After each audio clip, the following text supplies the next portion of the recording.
Welcome to EnglishPass Podcast, brought to you from our local studio in Calgary. I'm your host, Samantha, and today we're diving into an exciting topic: negotiating price. Whether you're a beginner or intermediate learner, in this podcast, we're helping you level up your English listening and reading skills. And before we get started, let me tell you that the sponsor of this episode is TypeFit, keyboard typing practice and learning service. Today, we're exploring something really interesting: negotiating price. This is a wonderful subject for English learners because it covers a lot of practical vocabulary and real-world situations. So let's dive right in. Negotiating price is the art of reaching a mutual agreement on the value of a product or service through discussion and compromise. It is a fundamental human interaction that has existed as long as trade itself. At its core, price negotiation is not just about paying less or receiving more. It is a communication process where two parties try to find a middle ground where both feel they have gained something of value. Have you ever wondered why some people seem to get a better deal than others even when buying the same item? The secret usually lies in their understanding of the psychology and strategy behind the negotiation process. In the ancient world, before the invention of paper money or even metal coins, people used a system called bartering. In the markets of Mesopotamia or along the Silk Road, a merchant might trade a sack of grain for a piece of silk. There were no price tags in these early markets. Every single transaction was a negotiation. This history still influences how we buy things today in many parts of the world. In many Middle Eastern, Asian, and Latin American cultures, it is actually considered a bit strange or even slightly rude to simply pay the first price a seller asks for. In these cultures, the negotiation is a social event, a way to build a relationship and show respect for the other person's intelligence and business skill. One of the most important concepts to understand when you begin a negotiation is something called anchoring.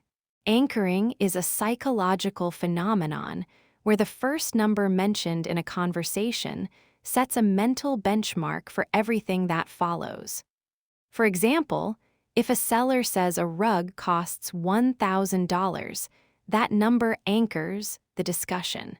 Even if you eventually get the price down to $700, you feel like you have saved $300. However, if the seller had started at $500, you might have felt that $400 was the fair price. Understanding how to set or reset an anchor is a powerful tool in any price discussion. Let us look at a real-world example involving a used car. Imagine you are meeting a private seller to buy their 10-year-old sedan. The seller asks for $8,000. This is their opening offer. Before you even met, you should have researched the market value of that specific car model. If your research shows the car is typically worth $6,000, the seller's anchor is way too high. Instead of accepting their number, you might point out the scratches on the bumper or the high mileage on the engine. By doing this, you are building leverage. Leverage is a key vocabulary word in negotiation. It refers to the power or advantage one person has to influence the outcome of the deal. In this case, your leverage is the information you have about the car's flaws and the average market price. After you point out these issues, you might make a counteroffer. A counteroffer is a new proposal made in response to a previous offer. You might say, "I see the car needs new tires soon, so I can offer you $5,500. Now, the negotiation has truly begun. The seller might not agree to your low price, but they will likely come down from their original $8,000. The goal is to move toward each other until you hit a number you both can live with. Another common area where negotiation is vital is in the workplace, specifically regarding your salary. Many people are afraid to negotiate their pay because they fear the employer will take back the job offer. However, most employers actually expect a candidate to negotiate. When you receive a job offer, you have a unique moment of high leverage because the company has already decided they want you. This is the perfect time to discuss not just the base salary, but also intangibles. Intangibles are things that have value but are not physical objects or direct cash, such as extra vacation days, a flexible work schedule, or a better health insurance plan. If the company says they cannot increase the salary by $5,000, you might ask for an extra week of paid time off instead. This shows you are flexible and looking for a win-win solution. A win-win outcome is a situation where both the buyer and the seller walk away feeling satisfied. It is a common misconception that negotiation is a battle where one person must lose for the other to win. In fact, the best negotiators focus on building rapport. Rapport is a friendly, harmonious relationship characterized by agreement and empathy. If you are aggressive or rude during a price negotiation, the other person may become defensive and refuse to budge even if they could afford to. If you are pleasant and respectful, they are much more likely to want to help you reach your goal. Consider the experience of shopping in a traditional open-air market or a souk. If you walk up to a vendor and demand a lower price immediately, they might ignore you. But if you spend a few minutes asking about the history of the item or where it was made, if you smile and show genuine interest, the vendor is much more likely to give you a friend's price. In this environment, the negotiation is almost like a dance. The seller starts high, the buyer starts low, and they slowly meet in the middle while sharing a cup of tea or a pleasant conversation. In the world of business-to-business sales, or beat-woe billion, price negotiation often involves volume. A company that wants to buy 100 laptops will pay a much lower price per unit than a person buying just one. This is because of the markup. The markup is the amount added to the cost price of goods to cover overheads and profit. Retailers usually have a significant markup, which gives them room to negotiate when a customer is buying in bulk. If you are starting a small business and need to buy supplies, never be afraid to ask for a volume discount. You might say, "If I commit to buying all my paper from you for the next year, what is the best price you can give me?" You are offering them security and a large sale in exchange for a lower price. There is also a very effective technique used by professional negotiators called the flinch. When a seller tells you the price, you don't just say okay or offer a lower number. Instead, you react with a visible look of surprise or a small gasp. This nonverbal cue sends a message that the price is much higher than you expected. It often makes the seller feel slightly uncomfortable, and they may immediately start justifying the price or even offer a small discount before you have even said a word. It sounds simple, but it is incredibly effective because it targets the seller's desire to be seen as fair. Let us look at the world of freelance work, like graphic design or writing. A freelancer might offer a price for a project, and the client might say it is too expensive. Instead of just lowering the price, the freelancer should look at the scope of the project. If the client wants to pay less, the freelancer can offer to do less work.